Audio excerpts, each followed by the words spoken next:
45 anni sono passati dal tremendo terremoto che sconvolse il Friuli, l'Orcolat. Danni materiali, vittime che oggi ricordiamo. Ma io credo che ricordare il terremoto di 45 anni fa debba e possa essere anche un momento di riflessione, un momento da cui traiamo esempio, certo in un contesto drammatico e in una tragedia epocale.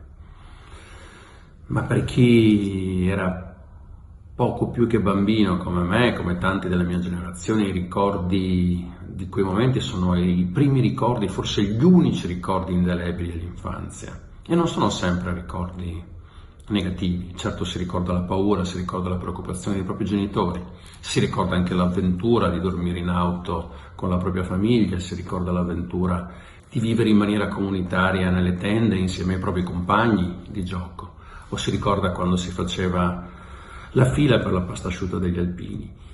Ma ciò che ricordo ancora oggi, a 45 anni di distanza, è quel senso di solidarietà fortissimo che si percepiva.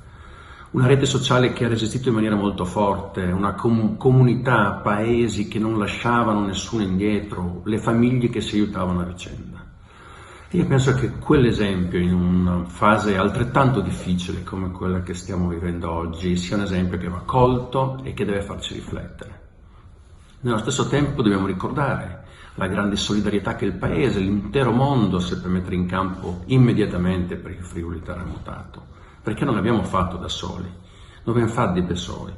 Abbiamo fatto bene, questo sì, abbiamo saputo utilizzare quelle risorse al meglio per far ripartire il nostro territorio, ma tutti noi ricordiamo le scuole costruite dagli Stati Uniti, dagli americani, ricordiamo le baracche in legno che arrivavano dalla Jugoslavia piuttosto che dalla Svizzera, come ricordiamo i rapporti poi mantenuti nel tempo con tante comunità del Veneto, della Lombardia, dell'Emilia, che vennero a dare aiuto concreto ai nostri paesi in quei momenti.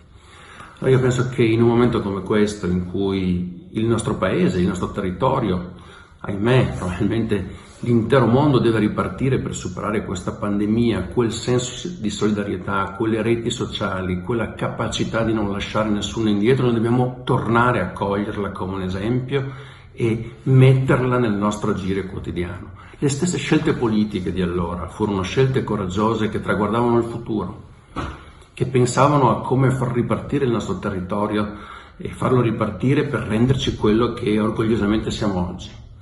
Allora ricordiamo le vittime di allora, ricordiamo i danni materiali, ma traiamo esempio da quella solidarietà straordinaria che si creò allora, da quella capacità di fare e da quella voglia di ripartire senza lasciare nessuno indietro.